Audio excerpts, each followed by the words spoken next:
Okay, it is 11 a.m. by our clocks here, and that means it is time for our monthly Catch webinar. We've got a great one here today. The title of this month's webinar is Evaluation, Implementation, and Sustainability with the Catch Onto Health Consortium. My name is Brooks Ballard, and I'm standing in for the legendary Peter Cribb, who has been called away for some service today. So if you can imagine me with an Australian accent, that might make you feel a little more comfortable. But you've got me today, so I hope to be able to shepherd you through this great webinar. We've got some wonderful guests today, and I'm going to hand it off to them in just a second, but first want to start with a little bit of housekeeping. So first of all, as you can see on the screen here, today's webinar is going to be recorded and it will be made available online along with a PDF of the presentation slides on the catchinfo.org website later this week. During the webinar, we encourage you to ask questions via the control panel you'll see on the side of your screen there. You can type your questions at any time.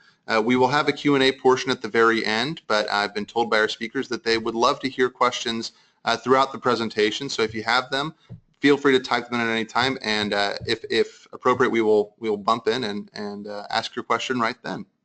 So next, I want to tell you a little bit about the Michael and Susan Dell Center for Healthy Living. We're an international leader in conducting research and providing programs that promote healthy living for children, their families, and communities. Our work fosters improved health behaviors among youth, influences policy and environmental change to support healthy living, and advances professional education and community service. Our vision, healthy children and a healthy world.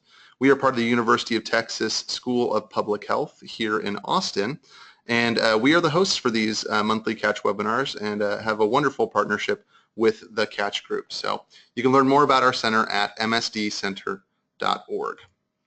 Now, it is my pleasure to introduce you to our wonderful guests today, Jeff Franklin and Phyllis Wood. I'm going to give a little intro about each of them. Jeff has over 20 years of professional experience working in the educational arena with special interest in the areas of coordinated school health education, bullying prevention, social and emotional learning, and youth development. He's a trainer for Catch and the Michigan model for coordinated school health education and has a master's degree in education. In his role prior to joining the staff of SIUC and the Center for Rural Health and Social Service Development, he worked as an educator for the University of Illinois Extension, covering the subject matters of school health education, prevention, social and emotional learning, bullying prevention, and general youth development.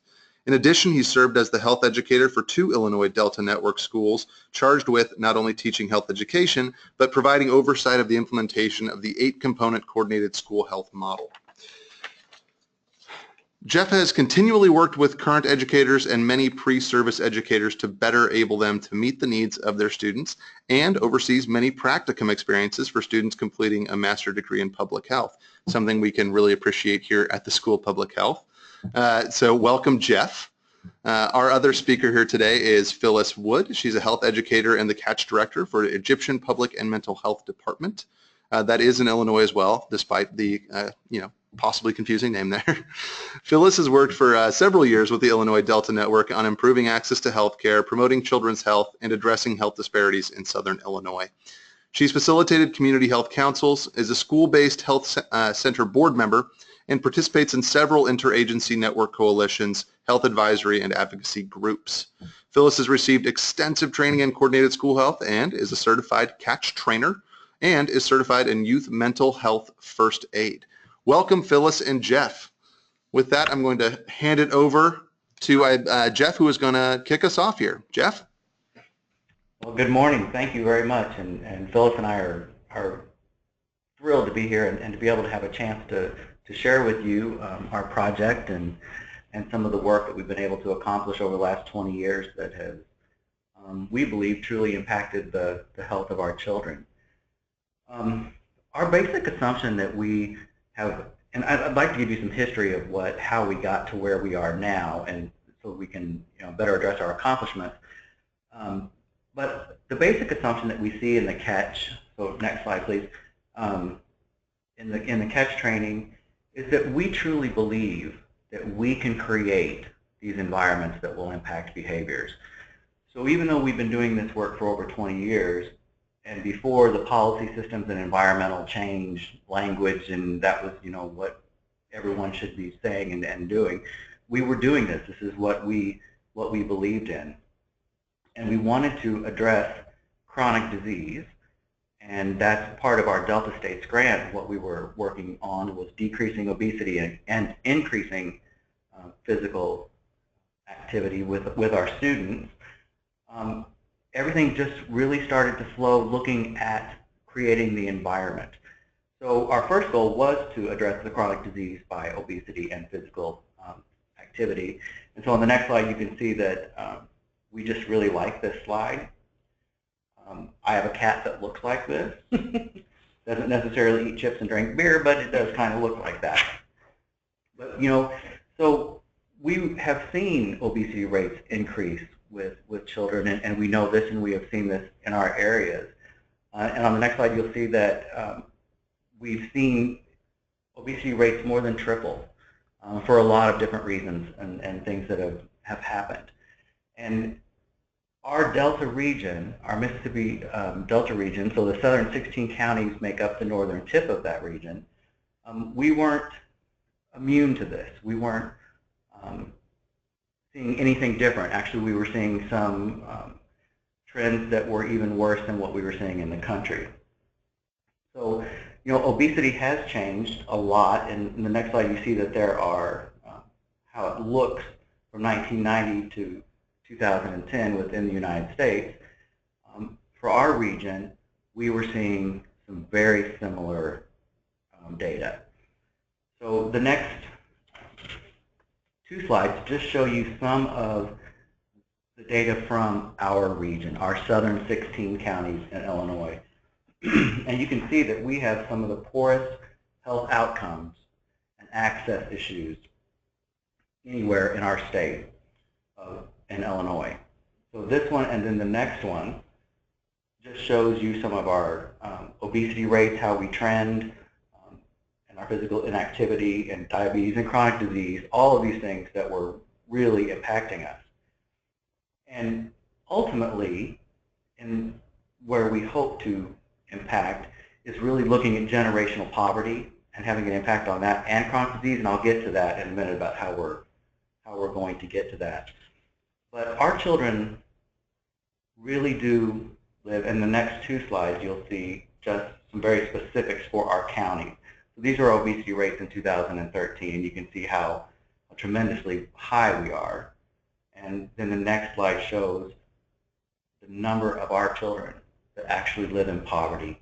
And then there's some estimation, that these could even be a little lower. So with our effort, what we wanted to do, and sort of setting the stage here, is that we wanted to not only give our kids the knowledge and the skills to make healthy choices for a lifetime, but we really wanted to look at the social determinants of health and everything that we can do on the whole policy systems and environmental realm. How do we make making the healthy choice the easy choice for everyone in the Delta region? So, yes, while we're teaching CATCH in our schools and we're working with our schools, we are trying to think even more broad than that and really impact our communities and our families. But we did start with schools. So there's the social determinants of health that we were, that we keep in our mind with everything that we do. But we started with schools because that seems to be a wonderful place. Not that they're a captive audience, but I guess in a way, maybe they are.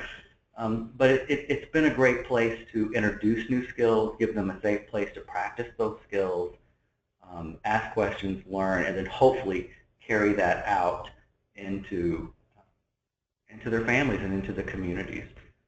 And for too long, so if you could go ahead 2 slides. For too long, this is what health looked like in the school system. And maybe I, as a classroom teacher, was doing one thing in my classroom and I was impacting, but it wasn't being reinforced. There wasn't the same language being spoken within the school. So we started looking at the implementation of the coordinated school health model, which you'll see on the next slide. It has these 8 components,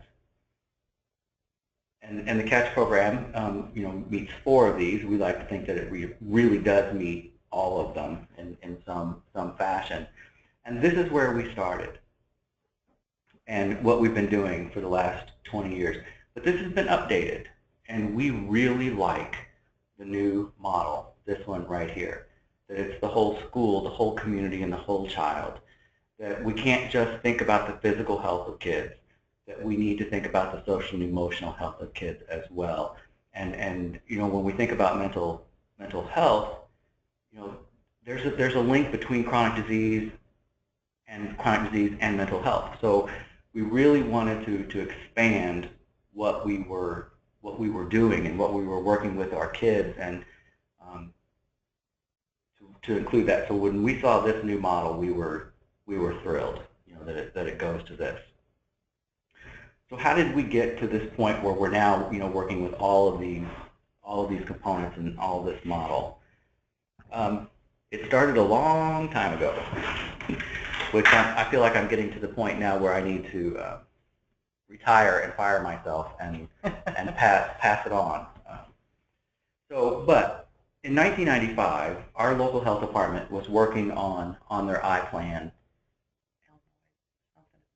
so local assessment of needs, and what we kept seeing was that cardiovascular disease was an issue and a serious one that really needed to be addressed. And we were thinking, what's the best way to address this? And so we thought, well, let's look at it from a prevention approach, and let's start thinking about coordinated school health and really working with our schools. So we were creating a generation of kids who maybe chronic disease or cardiovascular disease wasn't as big of an issue, or, you know, ultimately not an issue at all. So it came out of this I-plan process. And at the very beginning, it was our local health department who was leading it, Southern Illinois Healthcare, which is, and all three of these people, we're all tremendous partners now. Southern Illinois Healthcare is our hospital system here, who actually created a community benefits department and staff within the community benefits department to work just on school health. And then at that time, I was with the U of I Extension Office. So we formed a group called Partners in Health, and we started working with our schools. And at that time, it was the Michigan model for coordinated school health. And we had this first school, Trico School, which is in a small community in the northern part of our service area, was actually the first school in Illinois to implement coordinated school health. And so it was a wonderful start for us because they were engaged, the kids were engaged, and, you know, we were taking the approach, and I think it's part of the success, is that anytime we work with a school, you know, we're rural communities. Everything, you know, we all know each other. We have to trust each other. We have to build relationships. So everything that when we're working with a school, it is just that. It is something that we do with them to support them and serve them, not anything that we're ever doing to them. And I think that has helped. And then it just started to grow from there. Those three agencies that you see there, we called ourselves at that time Partners in Health. Our Partners in Health group has now expanded into our Illinois Catch On to Health Consortium and has grown tremendously. So if you could advance, please. So at the very beginning, you know, you can see we had 23 schools working on coordinated school health. We now have over 80 schools in our southern 16 counties. And our goal is all of our schools, which is 106 schools in our 16 counties. We had hoped that we would be there by the end of this funding cycle, which is the end of July, and we're going to be really, really close. So we're happy. So that has grown. But about the same time that this whole initiative and our Catch Consortium was working, you know, we were looking at healthier communities, you know, working on those social determinants of health. So there was a group formed. So the next slide, please. It's our Southern Illinois Healthy Southern Illinois Delta Network. Excuse me. On the next slide, Brooks, please. Thank you. And So what this was is we were looking at the southern 16 counties, and this group became a steering group, a steering committee, to create healthy community coalitions in all of our areas, in all parts of our southern Illinois, to really look at those social determinants of health and how do we create the best environment, the healthiest environment in all aspects, whether we're talking about access to care, chronic disease self-management, what's happening in the schools, what kind of policies are we writing.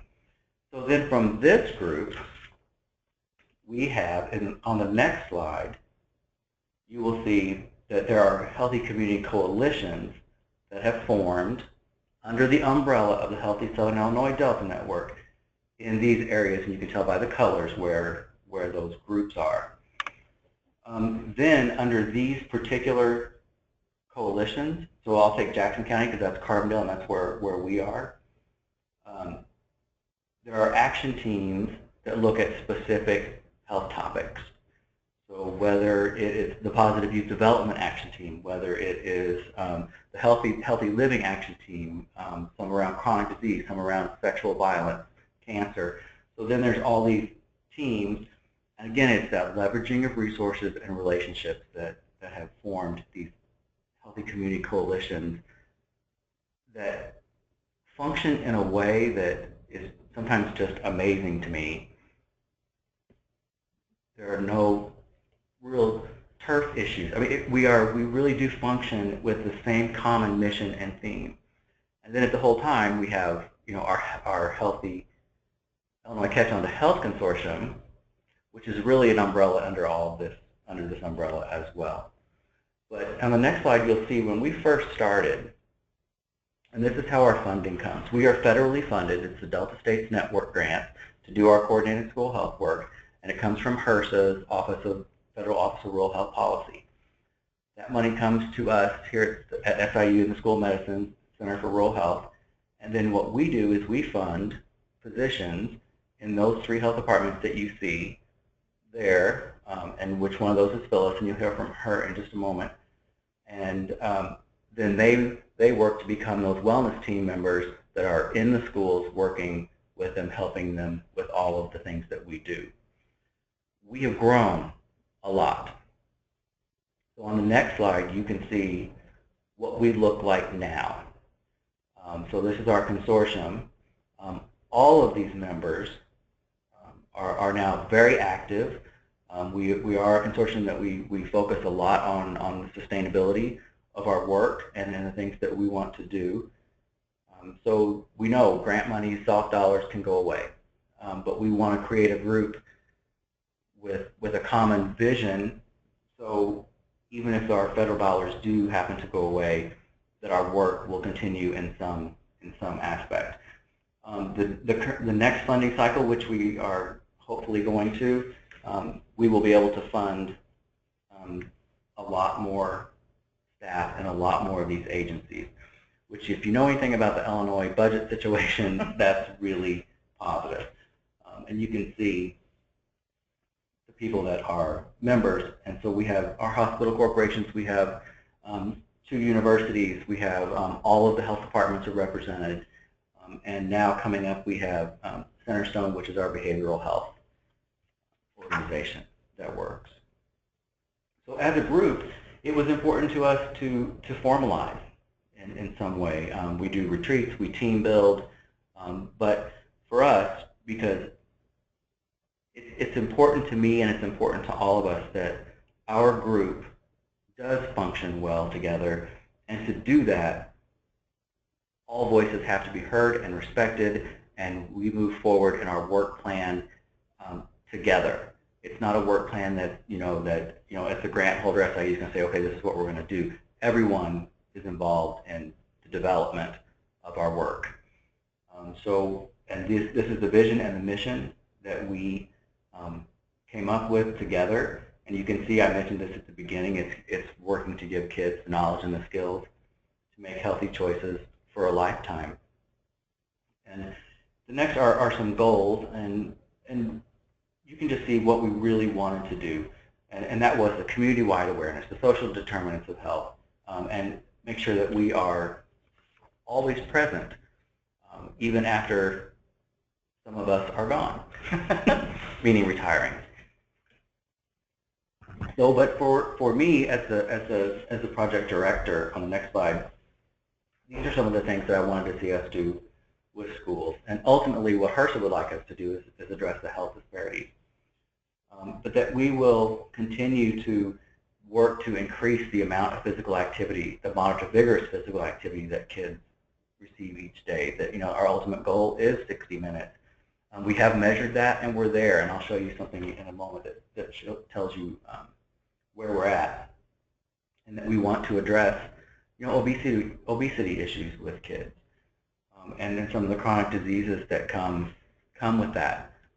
In our next reiteration of our grant, in the next funding cycle, we're going to actually have somebody from Southern Illinois Healthcare, and we're very excited about this part, that's going to help do some chronic disease self-management with youth, and using youth as some of the partners that help lead those classes. So we're really excited about that part. And some of the staff, the people that are out with the schools and working, on the next slide you can see, you know, some of the things that we do. So yes, we're working with the school, but we do want an MOU, and we want to say, okay, here's what we're going to provide, and here's what we would like you to provide. We will provide all of their CATCH training. We will buy all of their curriculum and PE equipment that they need to implement CATCH. And for some of our rural schools where their PE budget is literally $25, or they have a ball and a jump rope, you know, this is tremendous, you know, help to be able to get the kids to move. We do ask the schools, all of our schools are supposed to have wellness committees and wellness policies. We try to make that as representative of the school community as possible. We will sit on that, and we will facilitate the school health and use of the school health index with that wellness committee. And for us, it's a way to assess what's already going on in the schools and to help them celebrate the successes that they've already made, because sometimes it just needs somebody from the outside to come in and say, look what you're already doing. You should be very proud of that. From that, we then take those results and we develop an action plan that we then present back to the school's wellness committees. Excuse me. And then we can track improvement in the school, or, you know, the completion of those improvement opportunities that were identified by the staff through their action plan and through the way that it's revisited at each year. And then we do encourage our schools every 3 to 5 years to redo the school health index. Like I said, we do provide all training on CATCH and other things too. There's a lot of other professional development opportunities that we offer, you know, around PE, school lunch rocks for our school chefs, and Phyllis will touch on that. We always encourage getting the community and the families involved through wellness nights. And SOFIT, the System for Observing Fitness Instructional Time, is the way that we do track moderate to vigorous physical activity in the PE class. And what we have seen in that is, you know, all of our schools have 70 to 90% of the time those kids are moving at a moderate to vigorous physical fashion when they're in PE. We have seen tremendous increases. There's some of our data that would suggest that we've seen slight improvements in reading and math scores based on improved physical activity. So on the next slide, this is just some of one of the benefits about being in a university setting is students. And we have a lot of students that are able to help us with a variety of evaluation measures. They wanted to do a case study on our consortium because we seem to operate so well together and truly as a family. And so those are some of the things that they found. And these were MPH Masters of Public Health students that were doing this case study. This is what they found about our consortium and why we were so successful. The last one, the bylaws, that's coming up this summer. I don't know if everybody knows it yet or not, but we're getting ready to write some bylaws. So in time, if you could go ahead, just a couple more slides. If you could go to the one that says school report card.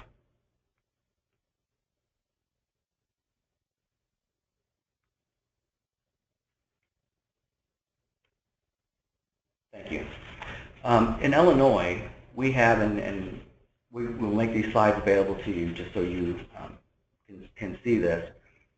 There's a lot of research that's coming out of the University of Illinois that's looking at brain activity and, you know, the benefits of really getting children to move and how they score better, how they test at, you know, higher reading levels, etc. And from all of that research, Illinois has proposed enhanced PE standards, which one of those things that it says is that our kids will move at the MVPA level 50% of the time. For us, implementing catch, that was perfect because if you're a catch school, you're there. And we have the data to show that you're already meeting these standards. But what we have, and this is all of our schools together, but what we're able to do is, because we do collect these SOFIT observations several times throughout the year, we're able to turn around and give a school report card to each of our schools that looks very similar to this, that shows them their progress and what they're doing, or how they're doing. And what the other part of this report card that you don't see, yes, we will get those slides sent out. Sorry, I just saw a question pop up. But it also shows that as moderate to vigorous physical activity is increasing, we're seeing decreases in classroom management issues. So there's just a tremendous amount of positives. So schools are very appreciative of when we get this. If you could, I want to make sure Phyllis has plenty of time. If you could skip to strategies for success, okay. So these are some of the things that we have implemented and that have really improved our success rate and improved the health of our kids. And we've mentioned a lot of this. It really is the impact of the policy and the environment that comes through this development of this action plan and working with the School Health Index. And you know, we believe that we are here to serve our schools. So it's not that we're going to come in and train you and walk away and never be there. We will be there to help you if it's staff wellness, if it's bullying, character education, the social and emotional learning standards, because Illinois does have standards around social and emotional learning. So we will come in and train you on what are those core competencies that we want to build in children through those standards, and how do we create environments to do such. And the next slide, you can see that this is where all of our schools are and that we have up to date. So, you know, we're there where we are covering our area. Like I said, I'll let Phyllis take over here in just a second, but we are expanding with our program, with the social and emotional side of things. We have tremendously high suicide rates in our counties, and it's scary to us, and as well as bullying and character. So in our next cycle, absolutely we're keeping catch, and because it's so tremendous and it just fits so well for our schools. Because to me it doesn't necessarily replace anything, it just adds to. But we are going to really look at suicide prevention. We're going to start using signs of suicide curriculum, mental health first aid training for youth and adults, helping families be able to recognize when a child's in crisis. We're able to expand our wellness teams that will have one person who does the catch side of things and one person that's doing the social and emotional side of things, even helping families navigate to the proper mental health resources, and then doing a meta-analysis to look at where do we think that character education, bullying prevention, and social and emotional learning, where does that intersect, all three of those? And from that, then we'll be able to suggest a particular curriculum. When you do get these slides, you will see that we have included our logic model for our next 3 years. I won't get into that now, but it's there, and you certainly can ask questions at a later date. And for our schools, and the way that we're structured and the way that we have implemented, we do believe that we are a model. And we know that for our state, when we had the Community Transformation Grant, the We Choose Health grant, there was a coordinated school health piece that was modeled right after ours, and the way that we work with schools, and our MOU and the school health index and all that. And then actually we even provided technical assistance for the rest of the state on coordinated school health issues. So with that, I'm going to let Phyllis get into some of the side that they have and what they do exactly with our schools. All right. Well, thank you, Jeff, very much. And you're going to hear me say a whole lot of what Jeff just told you, perhaps maybe a little expansion on some of that, but you'll hear that ongoing coordinated message. That's what we're all about. So I also want to thank Brooks and Catch for inviting us to share our efforts on bringing Catch to Southern Illinois.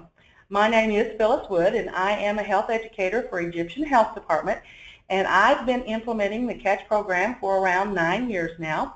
Jeff and I thought that one of the best ways to share our webinar today was for him to kind of do the why and the who, and I'm going to kind of be doing more the how and the what. How we've encouraged our schools to implement Catch, and what are the different ways we've supported those efforts. Some examples of the what are here on my slide. On the lower right, that's me at a local hospital participating. We had a teddy bear care fair, and the children brought their stuffed animals into the hospital for treatment, and I was in the health and nutrition wing explaining that just as teddy bears need to eat healthy and be active, so do kids. And then on the left, we actually went to one of the schools and did a healthy lesson on healthy beverages. We bought water bottles for the entire school population, took them around to each room, and did that little lesson with them and distributed the water bottles. And our next slide, please. So how do we get them?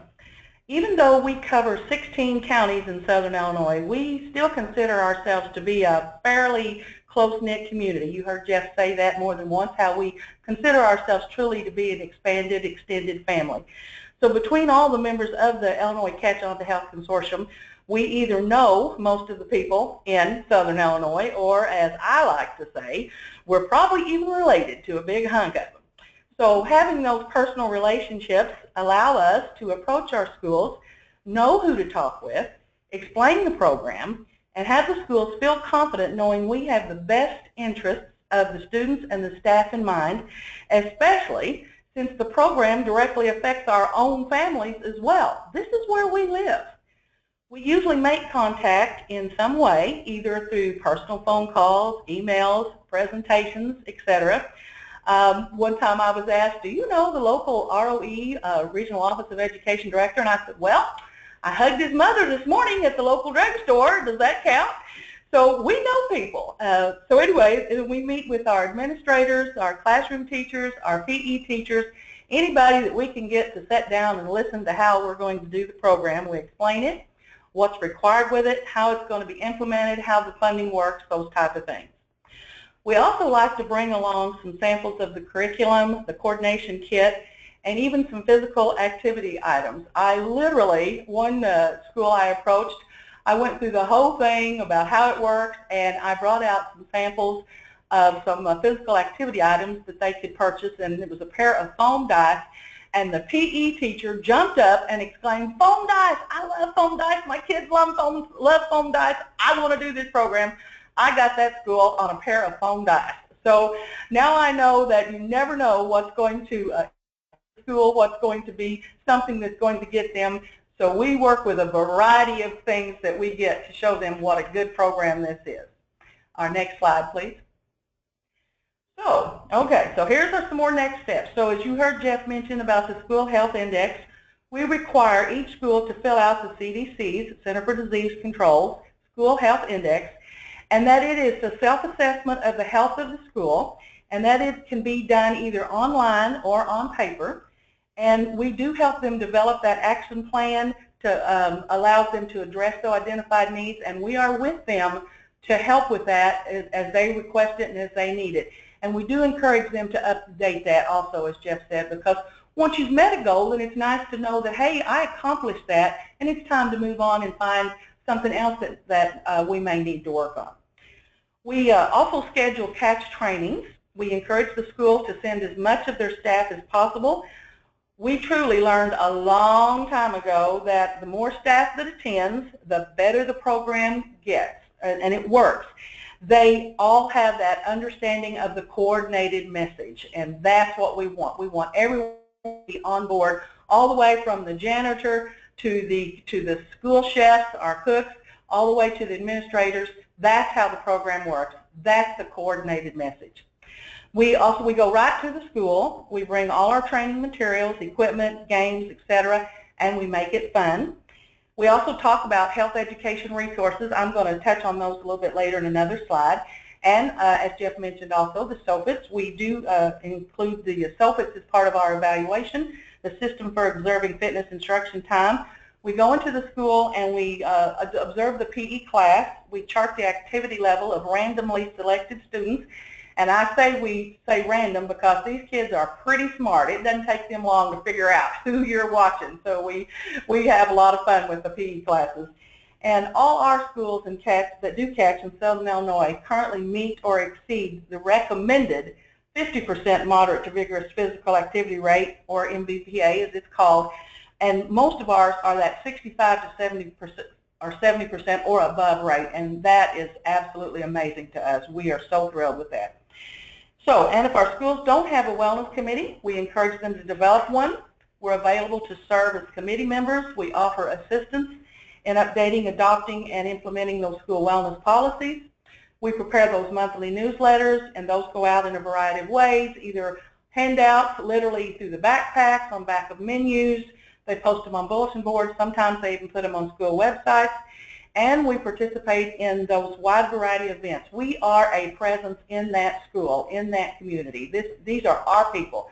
We come as requested or invited by the schools, back to school, health fairs, spring flings, field days, runs, walks, whatever they need. Next slide, please. We also offer, as was mentioned earlier, professional development for our schools, for the school staff. We offer those through trainings. The staff receive hours for catch training days, the food service for our School Lunch Rocks conference, and the physical education teachers for our PE workshop. Normally we have our catch trainings at individual schools, but this year we also offered a regional catch training, which was very well attended. My picture there in the lower corner there are two schools that we actually did a combined training for. And the one standing up is the school nurse, and the one getting beaten in arm wrestling is the PE teacher.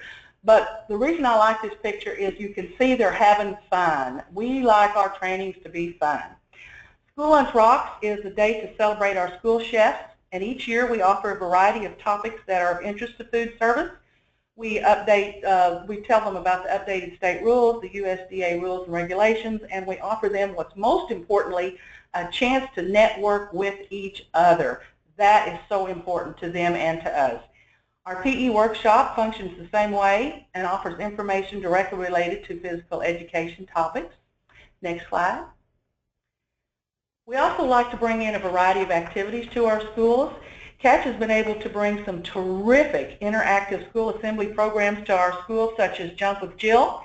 She calls herself the rock star nutritionist, and if you want to talk about a fun show, the kids sing and dance and learn about eating healthy, staying physically active, drinking water, decoding body image media messages.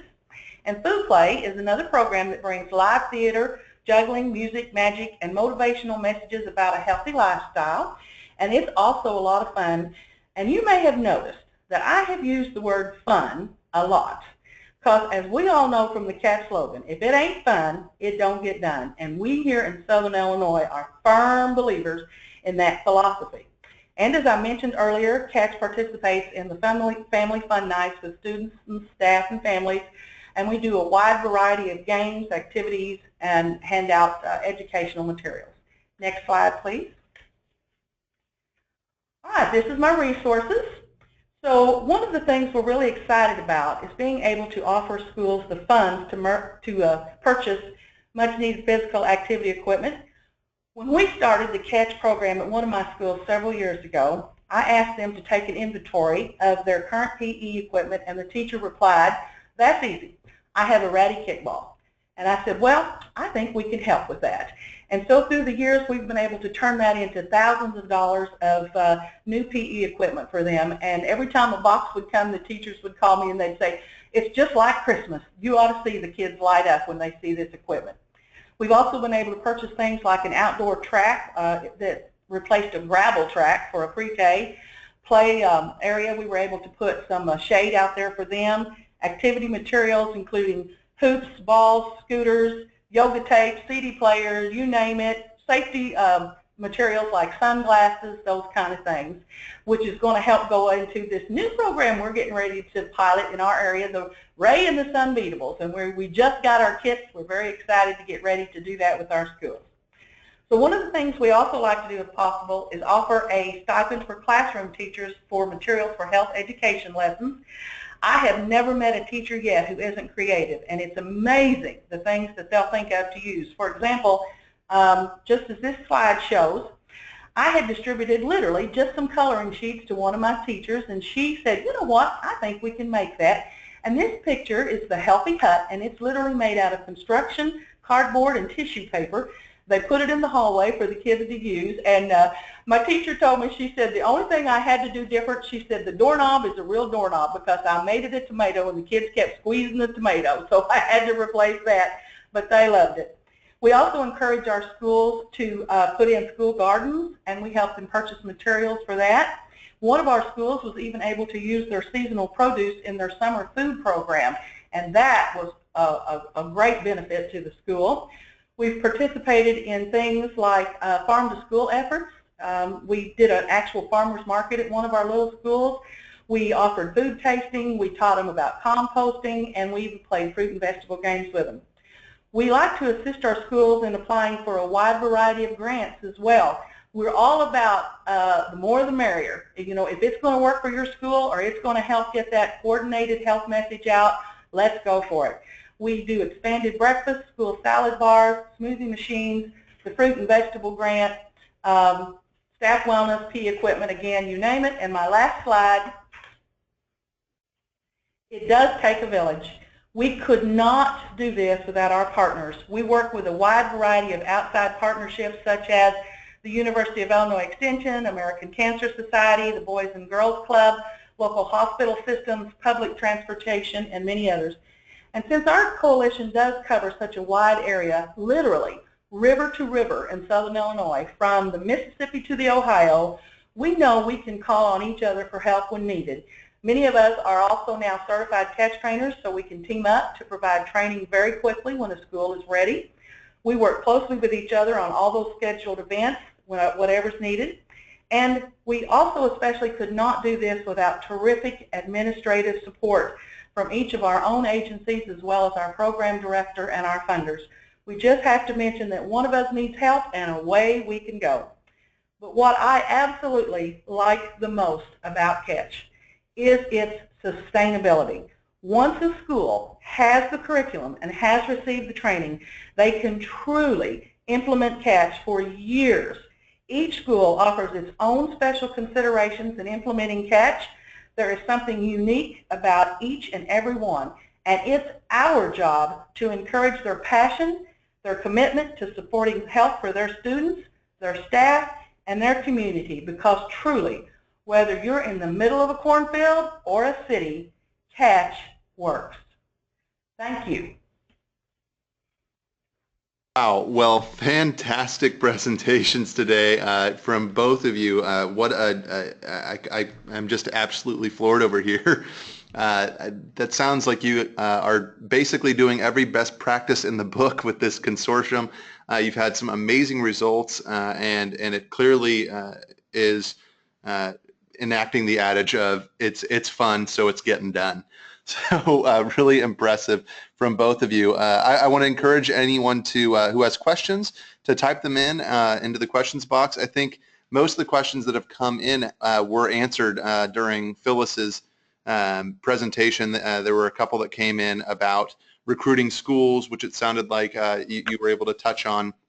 And there was a question about if the program is implemented after school or during school. I assume they're talking about CATCH in that instance. Do you all have any after school programs, CATCH or otherwise, that are going on as part of the consortium? Yes, we do. And really, whatever's going to best meet the need of the school, that's what we're going to try to accomplish. But yes, we do have some pre-Ks that are implementing CATCH, and then we do have after school, as well as like the Boys and Girls Club that use certain aspects of CATCH. And so yes. Excellent. So I've kind of got a question here. It seems like you have been able to really kind of plan and execute and have been successful in this vision. And I would just like to know where you see the consortium in 5 years. Hopefully still federally funded. We've actually talked about that as part of our sustainability plan, yes. We have talked about 3 years out, and we actually did a plan and what it would look like without the federal dollars that we have now currently. But because of the way that we have structured ourselves and our vision and our work plan, CATCH our group will still function. There are things that obviously we probably couldn't continue to provide in the way that we do it now, but we were creative in thinking, okay, so maybe we go to these regional type trainings and we don't do trainings, we don't go to every school because we just don't have the dollars to do that. And if we look at different uses of technology, but we'll be here and we'll function exactly the same way, hopefully. Hopefully even at a higher level, a more in-depth level. One of the things that I think that we do so well is that we do keep the dollars that do come in here. We have a very high return on investment, and those monies stay local as much as possible. So we are working to create that sustainability. We'll be here. Well, I certainly believe that, and you definitely are showing a pretty strong return on that investment. Certainly for grant funders, I would hope. We just had one question pop in here, and we're going to make this one our last one as we move forward. We encourage you to contact Jeff and Phyllis directly. I'm going to put up Peter Cribb's information as well here for CATCH Global Foundation. He can answer any of your questions. But we've got one here from Nancy, who says, I'd be interested if you have partnered with local universities for college students to practice in the schools or in the system. So maybe expanding beyond doing practicums with MPH students and actually getting maybe college students, perhaps I'm guessing some who are going to be future teachers, maybe involved in your consortium. Have you guys looked into that at all? Yes, we have. We use students. We've talked about using kinesiology students to help lead some of the PE classes, but any student, especially when I'm working with pre-service, we try to get them in the classrooms as much as we can, to implement, to model a lesson or to lead a PE part, or just an opportunity to learn about the program and then present that. At the Boys and Girls Club, I'm on their board of directors, and last time we used 21 college students that worked one-on-one with the kids in the club. So yes, we do. I think there's tremendous amount of room for growth there. I think that I would love it if there were just students everywhere all the time. But that's my bailiwick. So. Yeah, well, that's our sustainability piece too, right? Get everyone involved and make it kind of part of their DNA as they become teachers, certainly. So with that, I'm going to say another big thank you to our fabulous presenters here today. Jeff and Phyllis, keep doing the wonderful work that you're doing in Illinois, and we hope to be able to continue to support your efforts, and I think everyone got a lot out of what you presented here today. Just want to thank you one more time and remind everyone that the archive of this fantastic webinar will be up on the catchinfo.org website in the next probably 24 to 48 hours, along with a PDF of the presentation slides, so you'll be able to go deep on that logic model and some of the other things that Jeff included so graciously in his presentation. But thank you again, Jeff and Phyllis, and have a wonderful rest of the day. Thank you. Thank you.